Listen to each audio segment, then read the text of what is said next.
Welcome to V power news bulletin ముందుగా headlines. Deepavali సందర్భంగా భాగ్యలక్ష్మి అమ్మవారిని దర్శించుకున్న Harish Rao.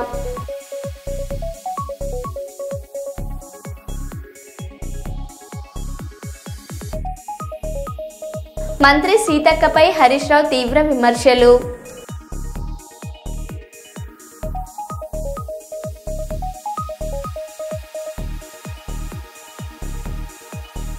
Muthangi outer ring road exit 3 వద్ద గంజాయి పట్టివేత.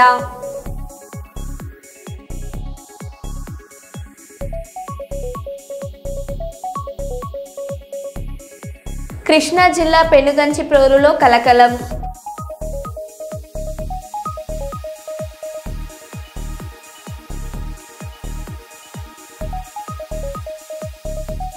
రామగుండంలో ఘనంగా దీపావళి వేడుకలు.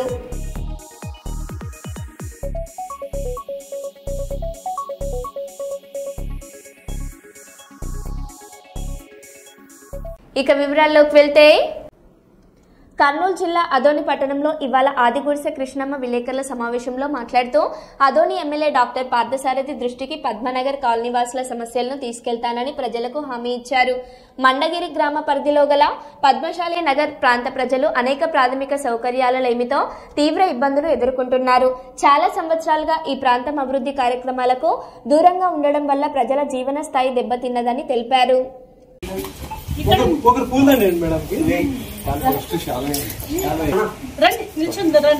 కాలనీవాసులంతా వెనక నిల్చోండి. ఈ ఫోన్ తప్పిస్తామా కొద్దిగా అటు వెళ్దామా?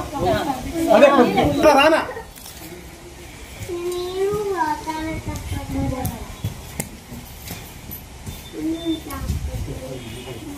చిన్న వీడియో తీయట్లే.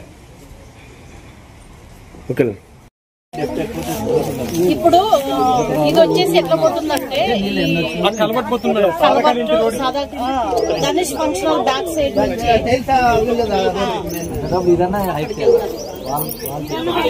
బైపాస్ లో టైల్స్ అంగడి దగ్గరికి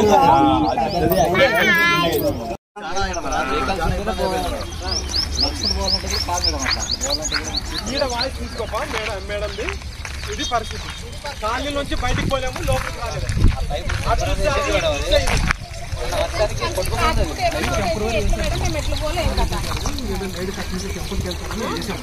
వేసి ముచ్చాం ఆ భారీ వర్షానికి అది ఇదే విషయం మీరు మీడియాలో మాట్లాడారు.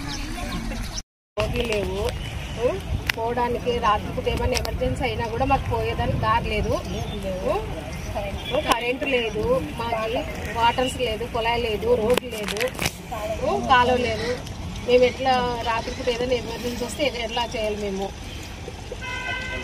హాస్పిటల్లో ఎమర్జెన్సీ రాత్రిపూట ఏమన్నా అయితే మేము ఎట్లా పోలే? ఇది కాలువ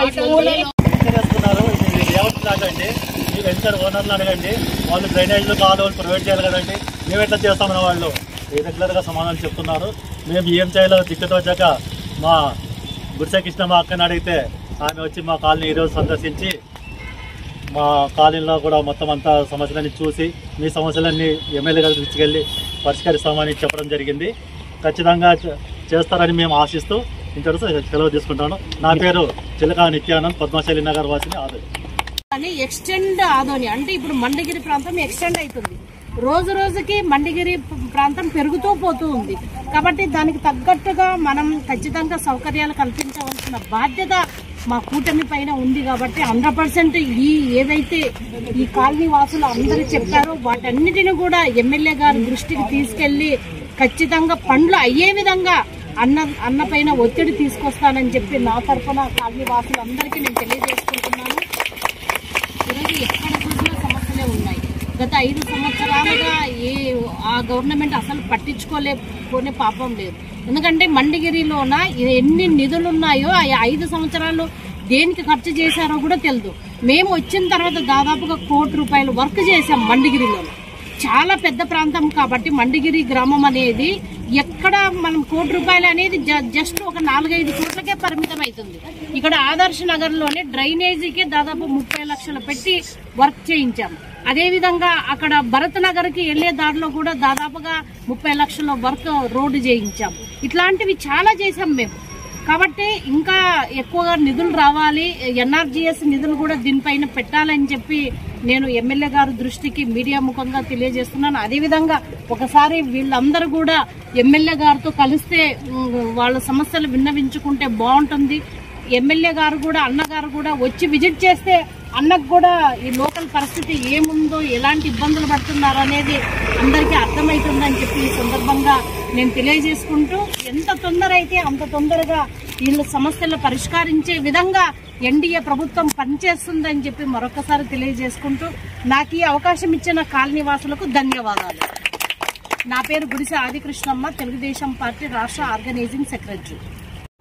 సింగరేణి ప్రాంతంలో ప్రజలకు అత్యంత మెరుగైన సేవలు అందించేందుకు తాము సిద్ధంగా ఉన్నామని రాష్ట్ర ఐటీ పరిశ్రమల శాఖ మంత్రి శ్రీధర్ బాబు తెలిపారు. ఈ మేరకు పెద్దపల్లి జిల్లా రామగుండంలో ముందస్తు దీపావళి వేడుకలను ఘనంగా నిర్వహించారు. ఈ కార్యక్రమంలో ముఖ్య అతిథిగా పాల్గొన్న శ్రీధర్ బాబు మాట్లాడుతూ, రామగుండంలో జెన్కో ఆధ్వర్యంలో 800 మెగావాట్ల విద్యుత్ కేంద్రం ఏర్పాటుకు ప్రభుత్వానికి చర్యలు తీసుకుంటుందని అన్నారు. అదేవిధంగా సింగరేణి మిగులు స్థలాలను పేద ప్రజలకు పంచిపెడతామని పేర్కొన్నారు. రామగుండం పారిశ్రామిక ప్రాంతానికి చెందిన కళాకారులు తమ స్థాయిలో రాణిస్తున్నారని తెలిపారు. వారికి తమ వంతు సహకారం అందిస్తామని పేర్కొన్నారు. మరో మంత్రి అడ్లూరి లక్ష్మణ్ కుమార్ మాట్లాడుతూ, సింగరేణి కార్మికుని బిడ్డగా ఈ ప్రాంత అభివృద్ధి కోసం లేకుండా చేస్తానని పేర్కొన్నారు. Singareni NTPC Ramagundam municipal corporation ఆధ్వర్యంలో నిర్వహించిన దీపావళి వేడుకల్లో సినీ కళాకారులు ఆలీ, సాగర్, శివారెడ్డి, తాగుబోతు రమేష్ తో పాటు జబర్దస్త్ కళాకారులు పాల్గొన్నారు. సింగరేణి సంస్థ ప్రతిష్టాత్మకంగా నిర్వహించిన ఈ వేడుకలలో పెద్ద సంఖ్యలో కార్మికులు, వారి కుటుంబ సభ్యులు పాల్గొన్నారు. ఈ కార్యక్రమంలో ఇంకా ప్రభుత్వ సలహాదారు హర్కార వేణుగోపాలరావు, జాతీయ ఎస్సీ కమిషన్ సభ్యులు వడ్డపల్లి రామచందర్ పాల్గొన్నారు. అతిథిగా విచ్చేసిన మా శ్రీధర్ బాబు గారికి రాజ్ ఠాకూర్ గారి చేతుల మీదుగా చిరు సన్మానం అండ్ అలాగే small memento from our side as a token of respect, as a token of love.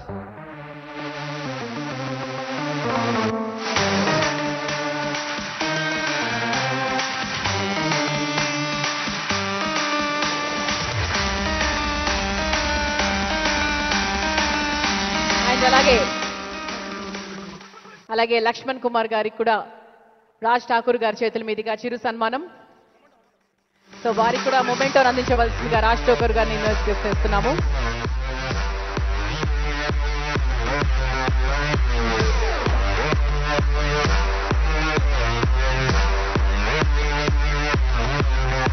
ఆ తర్వాత రిక్వెస్టింగ్ రాజ్ వర్క్స్ గురించి చెప్పనక్కర్లేదు.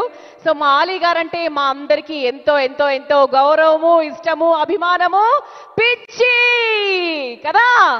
సో మరి ఈ రోజు మన ఎమ్మెల్యే గారు రాజ్ ఠాకూర్ గారు, అలాగే శ్రీధర్ బాబు గారు, లక్ష్మణ్ కుమార్ గారు, వీరందరూ కూడా ఈ రోజు ఆలీ గారికి ఒక ఘన సన్మానం చేస్తున్నారు. Thank you so much Ali గారు. వారందరూ కూడా మన మధ్య ఉండడం ఇలా గర్వకారణంగా మా అన్న దగ్గరికి వెళ్ళి మాకు ఇది కావాలి అంటే నాకు పక్కన ఉన్న విజయన్న గారు, పక్కన ఉన్న విజయ్ వాళ్ళ దగ్గర ఒత్తిడి చేస్తా ఉంటే ఎంత ఇబ్బంది అయినా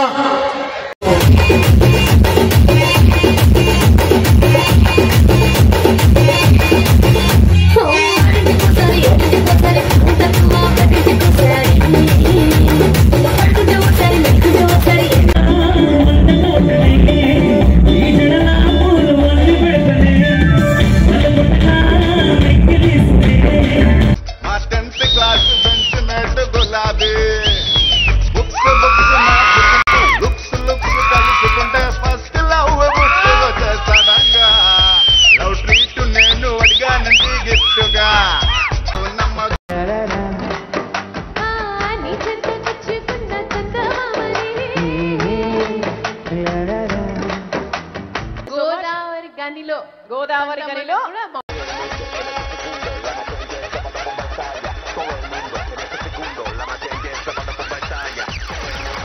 మన గోదావరి కానీ మన రామగుండంలా ఇందులో దాదాపు ఒక 40 మంది నా క్లాస్మేట్స్ ఫ్యామిలీతో ఉన్నారు. వాళ్ళందరూ ఇంటర్మీడియట్ లో నా క్లాస్మేట్సే. నా కొడుకు నడుపుతారు కానీ ఫైర్ స్టేషన్ లో మా మగాళ్ళే పనిచేస్తారు. ఎందుకు? ఎందుకంటే మీ ఆడవాళ్ళకి కొంపలు అంటించడం తప్ప ఆర్పడం రాదమ్మా. ఇంకా కూడా పెట్టలేదు ఎదవా.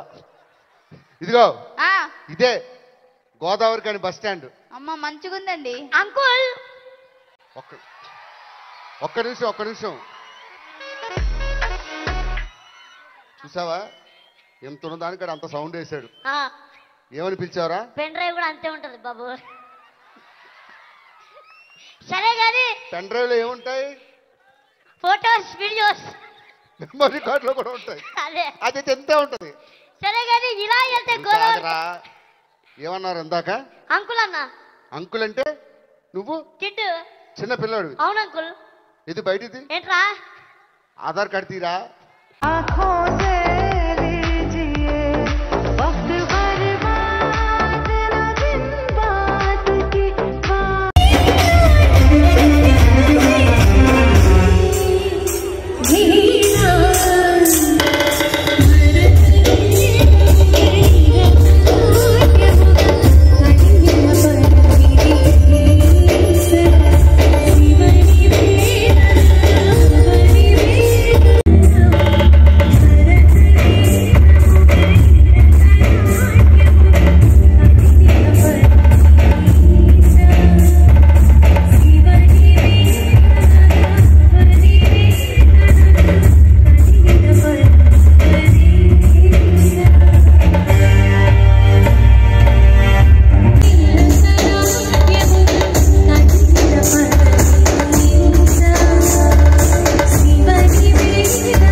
దీపావళి శుభాకాంక్షలు.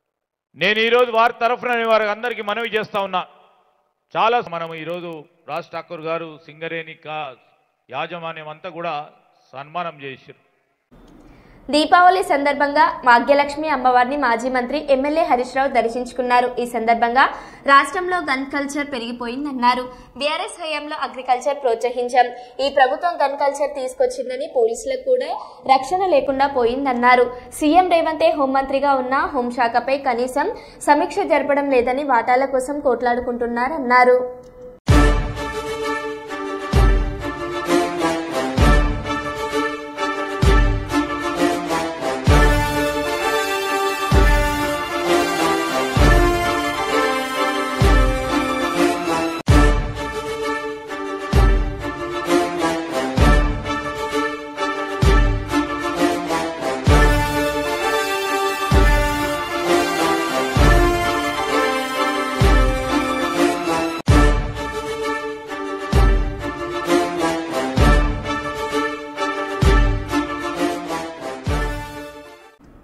కడప రవీంద్రనగర్ ప్రాంతంలో నివాసం ఉంటున్న సయ్యద్ రహమత్ అనే మహిళ అనారోగ్యంతో ఆసుపత్రికి వెళ్తుండగా పాత బస్టాండ్ వద్ద ఉన్న ఏటీఎంలో నగదును విత్డ్రా చేసి ఏటీఎం కార్డు పోగొట్టుకున్నారు. ఆ కార్డు ఓ వ్యక్తికి దొరికింది. దానిపై పిన్ నెంబర్ ఉండడంతో అకౌంట్లో ఉన్న నగదును పట్టణంలోని వివిధ ఏటీఎం సెంటర్ల నుంచి తీశాడు. ప్రస్తుతం అతడు పోలీసుల అదుపులో ఉన్నట్లు సమాచారం.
తిరువూరు పోలీసుల చాకచక్యం. హాస్టల్ నుండి పారిపోయిన 3 విద్యార్థుల కథ సుఖాంతం. తిరువూరు పట్టణంలో హాస్టల్ నుండి అదృశ్యమైన 3 విద్యార్థులను చాకచక్యంగా తెలివిగా కనుగొన్న తిరువూరు పోలీసులు మరోసారి తమ సేవా మనసును చాటుకున్నారు. రాత్రంతా నిద్ర మానేసి పట్టణమంతా గాలించిన పోలీసులు ఎవరి కళ్ళలోనూ నిద్ర చేరలేదు. గంటల తరబడి అన్వేషణ చేసినా ఆ ముగ్గురు చిన్నారుల ఆచూకీ దొరకకపోవడంతో ఈ కేసు పోలీసులకు పెద్ద సవాల్గా మారింది. ఉదయం తిరువురు లక్ష్మీపురం రోడ్డు వద్ద బ్రిడ్జి కింద డ్రోన్ సహాయంతో విస్తృతంగా గాలించిన పోలీసులు చివరికి ముగ్గురు పిల్లల్ని గుర్తించి సురక్షితంగా రక్షించారు. వెంటనే వారిని తల్లిదండ్రుల సంరక్షణలో అప్పగించారు. పిల్లల్ని చూడగానే కన్నీటి పర్యంతమైన తల్లిదండ్రులు పోలీసుల పట్ల కృతజ్ఞతాభినందనలు తెలిపారు. అక్కడే ఉండి అక్కడే చదువుకోవడం జరుగుతుంది. అయితే హోమ్సిక్ కారణంగా వీళ్ళు ముగ్గురు కూడా నిన్న సాయంత్రం మేనేజ్మెంట్ వచ్చి కంప్లైంట్ చేయడం జరిగింది. దాని మీద మా సిపి గారు, అదేవిధంగా డీసీపీ సారు, ఏసీపీ గారు ఉత్తర్వుల మీద నేను, తిరువూరు ఎస్ఐ, అదేవిధంగా పిఎస్ఐలు అందరినీ గ్రూపులుగా బృందాలుగా ఏర్పాటు చేసి సీసీ కెమెరాలు చూసి అదేవిధంగా పార్టీలు రాత్రి అంతా గాలింపు చర్యలు చేపట్టాం. ఈ గాలింపులో భాగంగా వీళ్ళని గంటల వ్యవధిలోనే పట్టుకోవడం జరిగింది. పట్టుకొని వాళ్ళ పేరెంట్స్కి అప్పచెప్తున్నాం. ఈ సందర్భంగా ఈ చదువుకునే పిల్లలందరూ కూడా నేను తెలియజేసేది ఏంటంటే, ఏదైనా ఉంటే సమస్యలు ఉంటే తెలియజేయాలి. పేరెంట్స్కి కానీ లేదంటే పోలీసు వారికి కానీ మీకు ఎవరు అవకాశం ఉంటే వాళ్ళకి తెలియజేయాలి. ఈ విధంగా బయటికి వెళ్ళి తల్లిదండ్రులను ఆందోళనకు గురి చేయవద్దు. ఈ విధంగా తెలియజేసుకుంటూ సెలవు తీసుకుంటాం. బీఆర్ఎస్ పార్టీకి చెందిన మాజీ మంత్రి హరీష్ రావు రైతులతో గడుపుతున్న ఓ వీడియో వీక్షించండి. మాజీ ముఖ్యమంత్రి కేసీఆర్ మానసపుత్రిక కాళేశ్వరం ప్రాజెక్టు రంగనాయక సాగర్ నిర్మాణంలో ముఖ్య పాత్ర పోషించిన అపార భగీరథుడుగా టీఆర్ఎస్ నాయకులు ఆయనను ప్రశంసిస్తుంటారు. ఆ ప్రాంత రైతులతో ఎంత సాదాసీదాగా వారితో మమేకమై వారి కష్టసుఖాలను పాలు పంచుకుంటూ మాట్లాడుతున్నారో ఒకసారి చూడండి. సార్ మీరు ఉన్నప్పుడే ఇక వాటికి వచ్చింది వేడి ఏం పడతలేదు. ఎంత కరెంట్ ఎప్పుడు ఏం వేడి పడతలేదు, మోటార్ కాలుడు ఏం లేదు. కాకపోతే అప్పుడు మీరు ఉన్నప్పుడే ట్రాన్స్ఫార్మర్ పుష్కాలం ఇచ్చారు. ఇక వాటికి ఎందుకు వేడి పడుతున్నాయి? స్ప్రింక్లర్ సెట్లు పనిచేస్తున్నాయి, మనం ఇచ్చినాయి పనిచేస్తున్నాయి సార్, చాలా పని చేస్తున్నాయి. మీకైతే లారీ పంపినా అది అన్నీ అవే మక్కలు వండు సార్ గుడడానికి అవే మాకు ఒక్కొక్కరికి కాళేశ్వరం అక్కడ నీళ్లు ఉన్నాయంటే ఇక్కడ బాయిలు 2 పంటలు పక్క అవుతున్నాయా? 2 పంటలు పండుతున్నాయి, 3 పంటలు కూడా పండుతాయి సార్. నీళ్ళకి అయితే కొరవలేదు సార్. ఇక కాళేశ్వరం రంగనాయక సాగర్ నీళ్ళు అయితే సార్ ఈ మధ్యలో సార్ ఇగో సార్ ఒక్క గీ మధ్యలో అని నేను చెప్పిన కదా, ఈ మధ్యలో ఒక్కటే గాని ఈ నటపద్మ రెడ్డి అది కరెక్ట్ సార్. ఏం పని చేస్తున్నావు? బూరు తీస్తాను మక్కలు జూరు తీస్తున్నావు. ఎంత కూలి ఇప్పుడు? 200. ఒకళ్ళంటే ఒకళ్ళు చేసుకుంటారా? అంతా బాగా సాధన చేసుకుంటారా? కోలు చేసుకుని కూలి కూడా ఇచ్చుకుంటారా? ఏ పద్ధతిలో? పద్ధతులు ఏం లేదు, మంచి వస్తుంది కదా, మంచి బదులు మంచిగా పోవాలి సార్. ఎక్కువ తక్కువ అయితే పైసలు, ఎక్కువ తక్కువ అయితే కొంతమందికి చాలా ఉంటుంది. దీపావళి పండుగ నోములు వ్రతాలను పురస్కరించుకుని అవసరమైన సామాగ్రి విక్రయ కొనుగోలుదారులతో గోదావరికని ప్రధాన చౌరస్తా సందడిగా మారింది. సోమవారం దీపావళి పండుగ సందర్భంగా ఇంటి గుమ్మాలను అలరించుకోవడం కోసం బంతిపూలు, మామిడాకులు, సాయంత్రం దీపాలు వెలిగించుకోవడం కోసం అవసరమైన ప్రమిదలు, వత్తులు, నూనె, రంగురంగుల సిరీస్ బల్బులు, వరలక్ష్మి నోములు మంగళవారం, కేదారేశ్వర వ్రతానికి అవసరమైన బూడిద గుమ్మడికాయ, పూజ సామాగ్రి, అమ్మవారి ప్రతిమలు, ఏనుగు తదితర బొమ్మల అమ్మకాల కోసం ప్రధాన చౌరస్తా నుండి లక్ష్మీనగర్ వరకు తాత్కాలిక దుకాణాలు వెలిశాయి.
కాంగ్రెస్ ఎమ్మెల్సీ బల్మూరి వెంకట్ తీవ్ర వ్యాఖ్యలు చేశారు. బీఆర్ఎస్ సోషల్ మీడియా హ్యాండిల్స్ లో సీఎం రేవంత్ రెడ్డిపై చేసిన పోస్టులు యువత విద్యార్థులు మనోభావాలను దెబ్బతీశాయని ఆయన అన్నారు. బాధ్యులపై చర్యలు తీసుకోవాలని కేటీఆర్ వెంటనే ప్రజల ముందుకు వచ్చి క్షమాపణ చెప్పాలని డిమాండ్ చేశారు.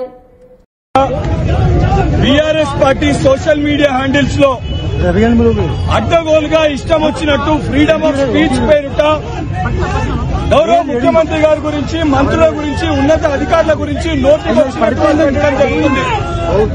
నిన్న కూడా బీఆర్ఎస్ పార్టీ సోషల్ మీడియా హ్యాండిల్లో వాళ్ళు ఏదైతే గౌరవ ముఖ్యమంత్రి రేవంత్ రెడ్డి గారి గురించి కూడా అనుచిత వ్యాఖ్యలు ఒక పోస్ట్ చేయడం జరిగింది. ఎన్నో సందర్భాల్లో దీని గురించి మేము పోలీస్ శాఖ కూడా కంప్లైంట్స్ ఇవ్వడం జరిగింది. ఈరోజు ముఖ్యమంత్రి గారి పైన పెట్టిన పోస్టు ద్వారా తెలంగాణ రాష్ట్ర వ్యాప్తంగా ఉన్న యువత అందరూ కూడా, విద్యార్థులు, యువకులందరూ కూడా వాళ్ళ మనోభావాలను దెబ్బతీసి గౌరవ ముఖ్యమంత్రి రేవంత్ రెడ్డి గారి గురించి మాట్లాడిన మాటల పట్ల అందరూ కూడా ఆవేశంతో రోడ్లెక్కే పరిస్థితి ఉంది. సో పోలీస్ అధికారులకి ఈరోజు మేము విజ్ఞప్తి చేస్తున్నాం. నిజామాబాద్ ఏదైతే జిల్లా పరిధిలో జిల్లా అధ్యక్షులు, అదేవిధంగా జిల్లా పరిధిలో ఉన్న నాయకులందరితో కలిసి నిజామాబాద్ సిపి గారికి ఒక కంప్లైంట్ కూడా ఈరోజు మేము ఇవ్వడం జరుగుతుంది. ఈ రకంగా ముఖ్యమంత్రి గారి పైన పోస్టులు పెట్టిన BRS party official social media handle, దీనికి సంపూర్ణ బాధ్యత ఆ party working president Kalvakuntla Taraka Ramarao పైన కఠినమైన సెక్షన్స్ పెట్టి ఆయన పైన చర్యలు తీసుకోవాలి. తీసుకోకపోతే, ఆ పోస్ట్ పైన రియాక్ట్ కాకపోతే తెలంగాణలో యువకులని ఆపే పరిస్థితి ఉండదు. పెద్ద ఎత్తున యువకులు, విద్యార్థులు రోడ్లపైకి వచ్చి ఆందోళన చేసే పరిస్థితి ఉంటుంది. కేటీఆర్ పైన కూడా దీని బహిరంగ క్షమాపణ చెప్పకపోతే కల్వకుంట్ల తారక రామారావు పైన కూడా దాడులకి దిగాల్సిన పరిస్థితి ఏర్పడుతుంది. ఈరోజు పోలీస్ అధికారులు మీరిక్కడ కొంతమంది యువకుల్ని అడ్డుకునే ప్రయత్నం చేస్తున్నారు. కానీ తెలంగాణ రాష్ట్రంలో ప్రజలందరూ కూడా ఈరోజు గౌరవ ముఖ్యమంత్రి రేవంత్ రెడ్డి గారి గురించి మాట్లాడితే ఆగే పరిస్థితి ఉండదు. సో తక్షణమే దీనిపైన రియాక్ట్ అయి కేసులు పెట్టి కల్వకుంట్ల తారక రామారావు పైన, బీఆర్ఎస్ పార్టీ హ్యాండిల్ నడిపే వాళ్ళపైన కఠినమైన చర్యలు తీసుకోవాలని చెప్పి మీడియా ద్వారా పోలీస్ శాఖ కూడా విజ్ఞప్తి చేస్తున్నాను. శ్రీకాకుళం జిల్లా ఇచ్చాపురం స్థానిక స్వర్ణభారతి విద్యా సంస్థల్లో చైర్మన్ చాట్ల తులసీదాస్ రెడ్డి ఆధ్వర్యంలో ఘనంగా దీపావళి ఉత్సవాలు నిర్వహించారు. అద్భుతమైన రంగవల్లులో విద్యార్థులు, ఉపాధ్యాయులు పాల్గొన్నారు. హ్యాపీ దీపావళి ఆకారంలో విద్యార్థులు కూర్చొని దీపావళి శుభాకాంక్షలు తెలియజేశారు. ఈ సందర్భంగా తులసీదాస్ రెడ్డి మాట్లాడుతూ దీపావళి అందరి జీవితాల్లో వెలుగులు నింపాలని, ప్రతి ఇంటికి మహాలక్ష్మీదేవి ఆశీస్సులు ఉండాలని ఆకాంక్షించారు. విద్యార్థులు తమ కుటుంబ సభ్యులతో ఆనందోత్సవాల నడుమ దీపావళి పండుగను జరుపుకోవాలని కోరారు. బాణసంచా కాల్చేటప్పుడు జాగ్రత్తలు తీసుకోవాలని సూచించారు.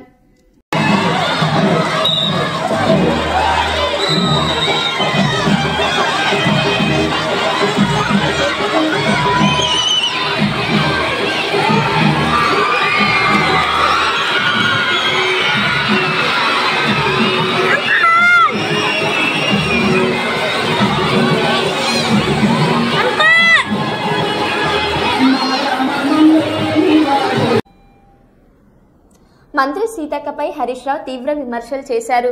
మంత్రి గారి కూతురే నిజాలను వెల్లడించిందని, ముందుగా దానిపై సమాధానం ఇవ్వాలని డిమాండ్ చేశారు. గన్ ఎవరు తెచ్చారో, పారిశ్రామికవేత్తలపై తుపాకులు పెట్టి అక్రమ వసూలు ఎందుకు చేశారో చెప్పాలని ప్రశ్నించారు. ఎండోమెంట్ భూములపై ఆరోపణలకు సీట్ విచారణ జరిపాలని ఆయన కోరారు.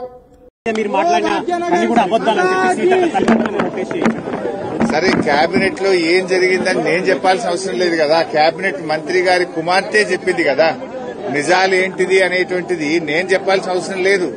వారి మంత్రివర్గ కుటుంబ సభ్యులే ఉన్న విషయాలన్నీ కూడా బయట పెట్టారు. ముందు దాని మీద వాళ్ళకి సమాధానం చెప్పమనండి. గన్ ఎవరు తెచ్చారో సమాధానం చెప్పమనండి. ఇవాళ ఎందుకు పారిశ్రామికవేత్తలకు తుపాకులు పెట్టి అక్రమ వసూళ్లు చేస్తున్నారో దానికి సమాధానం చెప్పండి. ఎండోమెంట్ ల్యాండ్ విషయంలో ఆవిడ చేసిన ఆరోపణల మీద ఒక సిట్ వేయండి, లేదా ఒక జ్యుడిషియల్ ఎంక్వైరీ కమిషన్ వేసి మా న్యాయం మీద వాస్తవాలు బయటకు తెచ్చే ప్రయత్నం చేయండి. ఎందుకు దాన్ని హషప్ చేసే ప్రయత్నం చేస్తున్నారు? ఇలా 3-4 అంశాల మీద అక్కడ ఆరోపణలు వచ్చినాయి. వాటి అన్నిటి మీద ఒక సిట్టింగ్ జడ్జితో జ్యుడిషియల్ ఎంక్వైరీ వేయండి. అన్ని విషయాలు బయటకు వస్తాయి కదా. ఇవి మేం చేసిన ఆరోపణలు కాదు, మీ కేబినెట్ మంత్రులే చేస్తున్న ఆరోపణలు, మీ కేబినెట్ మంత్రుల యొక్క కుటుంబ సభ్యులు చేస్తున్న ఆరోపణలు. వీటన్నిటిని బయటకు తీయండి. బయటకు రావాలి. నిజంగా మీరు తప్పు చేయలేదు అంటే, మీరు ఇలాంటి జరగలేదు అంటే విషయాలు బయటకు తీసుకురండి. తప్పు చేయకపోతే పోలీసులు మంత్రి గారి ఇంటికి ఎందుకు పోయారు? తప్పు చేయకపోతే మంత్రి గారి కుమార్తె ముఖ్యమంత్రి సన్నిహితులే సెటిల్మెంట్ చేశారని చేసే ఆరోపణ మీద ప్రభుత్వం ఎందుకు సమాధానం చెప్తలేదు? ఇలా హైదరాబాద్ గుండా రాజ్యంగా మార్చారు. ఒకప్పుడు బీఆర్ఎస్ ప్రభుత్వము పెట్టుబడులకు స్వర్గధామంగా మారుస్తే మీరు గన్ కల్చర్లు పెట్టి పెట్టుబడిదారుల దగ్గర అక్రమ వసూళ్లు చేసి వాటాల్లో పంచుకోవడంలో తేడాలు వచ్చి మీరు తన్నుక చేస్తున్నారు. ఇవాళ పాలన చేస్తున్నారా? వాటాలు పంచుకోవడం కోసం మీలో మీరు తన్నుక చేస్తున్నారా? ప్రజలు బాధపడుతున్నారు. ప్రజలు ఆలోచిస్తున్నారు. బీఆర్ఎస్ హయాంలో రెడ్ కార్పెట్ వేసి పెట్టుబడిదారులను ఆహ్వానించింది బీఆర్ఎస్. కానీ ఈ రోజు మీరేం చేస్తున్నారు? ఆ పెట్టుబడిదారులను తుపాకులు పెట్టి బెదిరించి ఒక గన్ కల్చర్ ను తెచ్చారు. మీరు ఆ రోజు మేమేమో అగ్రికల్చర్ ను పెంచాం, మీరేమో గన్ కల్చర్ ను పెంచుతున్నారు. మీకు మాకున్న తేడా అదే. మరో బులెటిన్ లో మళ్ళీ కలుద్దాం. Stay tune.